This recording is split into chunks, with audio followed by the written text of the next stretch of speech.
दोस्तों नमस्कार, आपका अपना ही चैनल सिटी राजा में आपका स्वागत है। आज हम लोग 2021 का पेपर 2 लेंगे एक्सप्लेन के साथ चाइल्ड एंड डेवलपमेंट। पेपर 1 वाले भी इसे देखेंगे क्योंकि इस बार का सीटेड ऑनलाइन है, काफ़ी टफ होने वाला है। आप 2 को भी देखेंगे तो आपका कॉन्सेप्ट काफ़ी मजबूत होगा। नोट डाउन करेंगे, चैनल पे आपको 2011 से लेकर 21 तक का previous year paper and digital class content दोनों को कंबाइनली कर लोगे। इस बार का सीटेट स्मूथली ट्रिकी वे मैजिकल तरीके से फर्स्ट अटेम्प्ट में आप निकालोगे। सीटेट का बनना है राजा, सब्सक्राइब करें सीटेट राजा। क्वेश्चन नंबर 1 लेंगे, बाल्य अवस्था की अवधि में विकास क्या है? ऑप्शन 1 धीमी गति से होता है एवं उसे मापा नहीं जा सकता है, बिल्कुल गलत। बाल अवस्था में विकास धीमी गति से नहीं होता है। बहुस्तरीय और मिश्रित होता है, बिल्कुल सही। मल्टी डेवलपमेंट उस एज में होता है। नोट डाउन करेंगे, यहाँ पे बाल अवस्था की बात हो रहा है, 0 से 2 से लेकर 7 वर्ष तक की बात हो रहा है। और बाल अवस्था को हम लोग खिलौना का काल भी कहते हैं। नोट डाउन करेंगे, इस काल को गंदी अवस्था भी कहते हैं क्योंकि इस समय बच्चे खाते हैं, ये ड्रेस पे लगाते हैं, तो गंदी अवस्था भी इसको कहा जाता है। और गैंग एज भी कहते हैं बाल अवस्था को। नोट डाउन करेंगे, ये जीन पियाजे का सेकंड स्टेज आता है। इसमें बच्चा मूर्त तर्क कर सकता है, मूर्त रूप से, अमूर्त चिंतन नहीं कर पाएगा, मूर्त रूप से तर्कना कर पाएगा। नोट डाउन करेंगे। क्वेश्चन नंबर 2 लेंगे, निकटतम विकास का क्षेत्र क्या है? निकटतम विकास का क्षेत्र दोस्तों, ऑप्शन 1 बच्चे के वर्तमान स्तर पे स्वतंत्र प्रदर्शन और वयस्क व अधिक कौशल वाले समकक्षियों की सहायता से बच्चे द्वारा उपार्जित किए जाने वाले प्रदर्शन के मध्य का क्षेत्र है, बिल्कुल सही। सबसे व्यापक आंसर है। ऑप्शन 2 चेक करेंगे, विभिन्न प्रकार के कार्य जो कि अपने आयु के अनुसार बच्चे को करने चाहिए परंतु वह कर नहीं सकते, ऐसा नहीं है। वह प्रक्रिया जिसमें शुरू में विभिन्न समझ वाले दो व्यक्ति समान समझ पे पहुंचता है, ऐसा बिल्कुल नहीं है।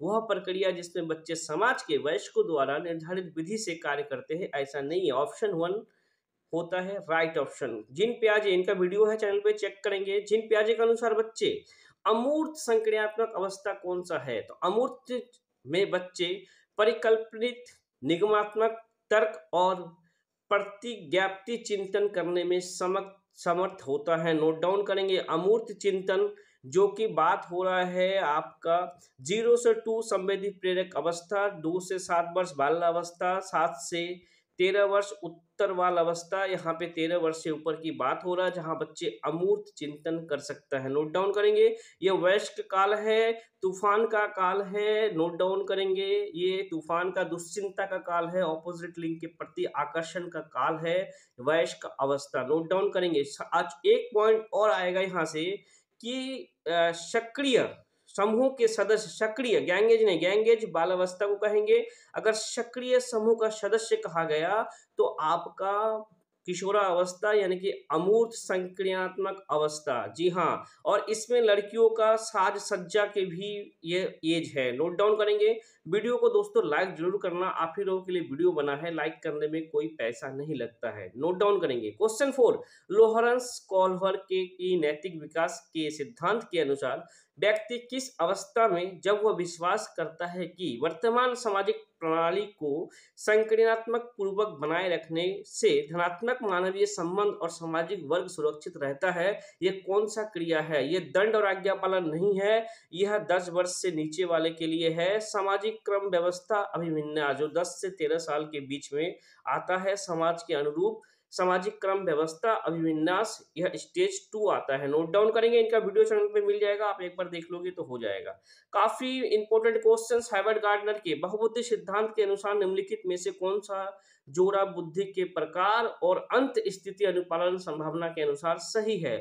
बुद्धि के प्रकार है, अंत स्थित अनुपालन संभावना है, स्थानिक बुद्धि मनोवैज्ञानिक नहीं होगा। नोट डाउन करेंगे। भौगोलिक होगा, अंतरा व्यक्ति विक्रेता नहीं होगा, भाषिक मूर्तिकार नहीं होगा, शारीरिक गति संवेदना, शारीरिक गति खिलाड़ी, यह बुद्धि हार्वर्ड गार्डनर का, जिन्होंने 9 बुद्धि को प्रतिपादित किया था। नोट डाउन करेंगे, इनका भी आपका वीडियो मिल जाएगा। लेव वाजोस्की, इनसे आपको क्वेश्चंस हर बार देखने को मिल जाएगा। लेव वाजोस्की के अनुसार चेक करते हैं, बच्चे को संज्ञानात्मक विकास में भाषा का एक महत्वपूर्ण भूमिका है, बिल्कुल सही। लेव वाजोस्की ने भाषा पे जोर दिया था और कहा था बच्चे का भाषा का विकास समाज के बाहर, सामाजिक अंत्यक्रिया के बाहर नहीं हो सकता। नोट डाउन करेंगे, एक बच्चा जन्म लेगा, जन्म लेते ही अगर हम उसे जंगल में रख देंगे तो ना वो भाषा सीख पाएगा, ना बिहेवियर सीख पाएगा, ना उनका संज्ञानात्मक विकास होगा, वो पशुओं जैसा व्यवहार होगा। और लेव वाइजोस्की से कुछ पॉइंट और भी है जहाँ पे सामाजिक अधिगम, इसके फोल्डिंग पार ढांचा, सांस्कृतिक गतिविधि और समूह गतिविधि, ये सामाजिक अंत्यक्रिया जहाँ पे आ जाए, आप लेव वाइजोस्की को सिलेक्ट करेंगे, नोट डाउन करेंगे। मैं एक्सप्लेन इसलिए कर रहा हूँ कि एक क्वेश्चन से 3-4 चीजें आपका कॉन्सेप्ट क्लियर हो और इस बार का सीटेड आप बेस्ट से बेस्ट करें। जी हाँ दोस्तों, लाइक जरूर करें वीडियो को। एक प्रगतिशील कक्षा क्वेश्चन 7 लेंगे। एक प्रगतिशील कक्षा में शिक्षण अधिगम प्रक्रिया के दौरान अधिगमकर्ताओं का मूल्यांकन किस लिए करेंगे, चेक करेंगे। बच्चे के अधिगम में सहायक नहीं है, बिल्कुल गलत। मूल्यांकन पार्ट ऑफ लर्निंग है, सतत व्यापक मूल्यांकन है, नोट डाउन करेंगे। बच्चे की अधिगम प्रक्रिया में रुकावट उत्पन्न करता है, बिल्कुल गलत। अभिभावक को प्रतिपुष्टि देने के प्रयोजन से बेहद सफल, कम सफल व असफल विद्यार्थियों को पहचान करना, बिल्कुल गलत। कम सफल, ज्यादा सफल हम कभी नहीं करेंगे। मूल्यांकन बेहद महत्वपूर्ण है क्योंकि यह बच्चे की समझ की जानकारी देता है और अध्यापक को अपने शिक्षा शास्त्र पे विचार करने का सहायता करता है कि बच्चे डेवलप कैसे होंगे। अध्यापक अपना अध्यापक लर्निंग स्टाइल को किस तरह से डेवलप करेंगे, इसके लिए मूल्यांकन काफी इंपॉर्टेंट होता है, नोट डाउन करेंगे। और अवलोकन मूल्यांकन का पिता है, नोट डाउन करेंगे। मूल्यांकन बड़ा है, सतत व्यापक मूल्यांकन है और ऑब्जर्वेशन और अवलोकन उसका एक पार्ट है, नोट डाउन करेंगे। क्वेश्चन नंबर 8 लेंगे। कक्षा में सभी लिंगों में जेंडर रूढ़िवादिता को कम करने और विकास के विस्तार की संभावना को बढ़ाने के लिए प्रभावशाली पद्धति कौन सा है। लिंग, ऑप्शन 1 लिंगों के जैविक अंतरों की उपेक्षा करना और उन्हें अस्वीकार करना, बिल्कुल गलत है। हम उपेक्षा नहीं करेंगे और अस्वीकार भी नहीं करेंगे। समाज में चित्रित लिंग भूमिकाओं को प्रबल करना, बिल्कुल सही। समाज में चित्रित हुए लिंग भूमिकाओं को हम प्रबल करेंगे। एक ही लिंग के युगों का समूह बनाना, एक ही लिंग का हम कभी भी समूह नहीं बनाएंगे।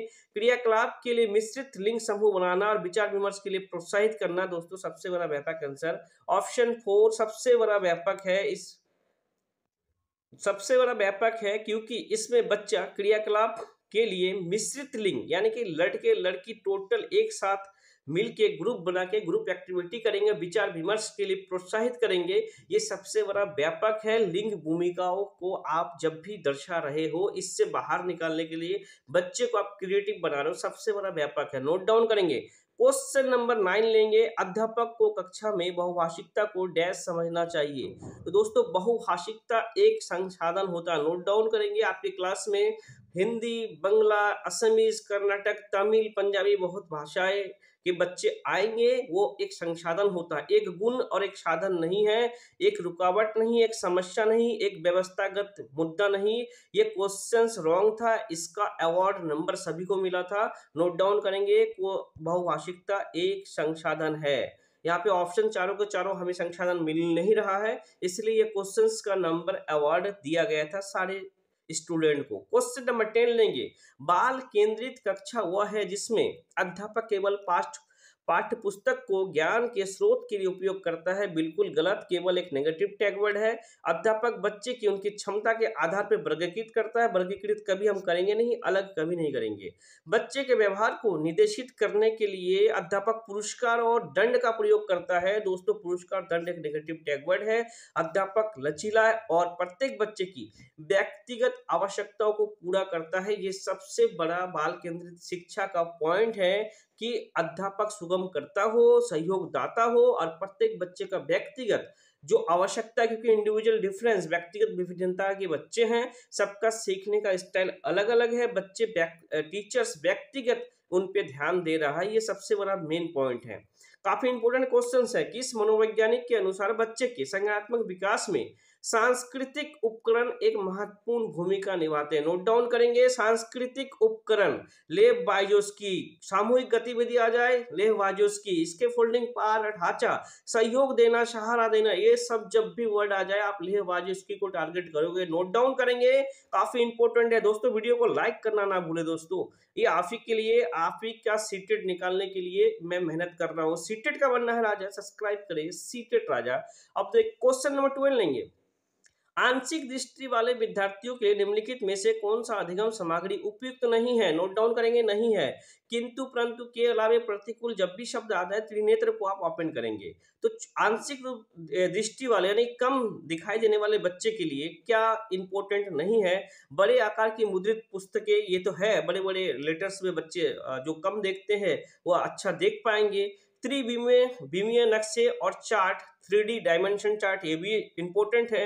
बोलती पुस्तकें, स्पर्शीय सूचना पट, बिल्कुल सही। जब वो देखने में उनको प्रॉब्लम्स हो रहा था, सुन के वो अधिगम कर पाएगा, स्पर्श करके ब्रेल लिपि से वो पढ़ पाएगा। लेकिन छोटी मुद्रा वाली कार्यशीट यहाँ पे इंपॉर्टेंट नहीं है और नेगेटिव नेगेटिव होता है भाई भाई। नोट डाउन करेंगे। क्वेश्चन नंबर 13, समावेशी शिक्षा के पीछे अंतर्निहित विचार है। बच्चे को उनकी योग्यता के आधार पर पृथक करना और व्यावसायिक प्रशिक्षण का प्रबंध करना बिल्कुल गलत। पृथक कभी नहीं करेंगे और व्यावसायिक प्रशिक्षण के लिए कभी भी हम बच्चे को अधिगम नहीं देते हैं। As a teacher note down करेंगे।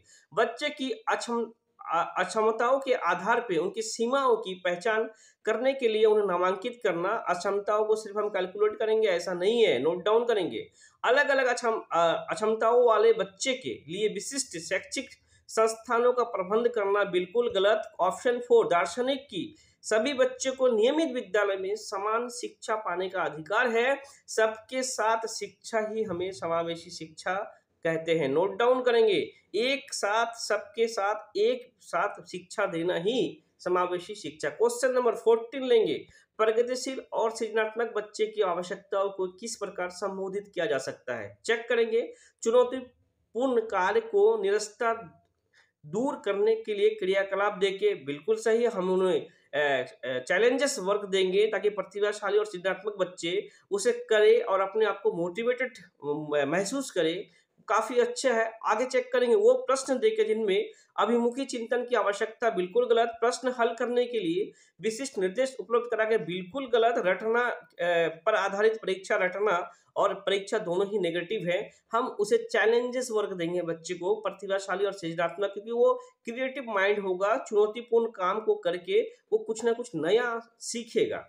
अब चेक करेंगे क्वेश्चन नंबर 15, काफी इंपॉर्टेंट है। पठन वैफल्य बच्चों की पहचान किस प्रकार से किया जा सकता है? यानी बच्चे को पठन वैफल्य यानी कि अधिगम निर्योग्यता है, कुछ पढ़ने में दिक्कत आ रही है, आप उसे कैसे चेक करोगे? ऑप्शन 1, उनके सामाजिक एवं सांस्कृतिक संदर्भ को जान के, उनका सामाजिक और सांस्कृतिक संदर्भ को जान के हम पठन वैफल्य को नहीं जान सकते हैं।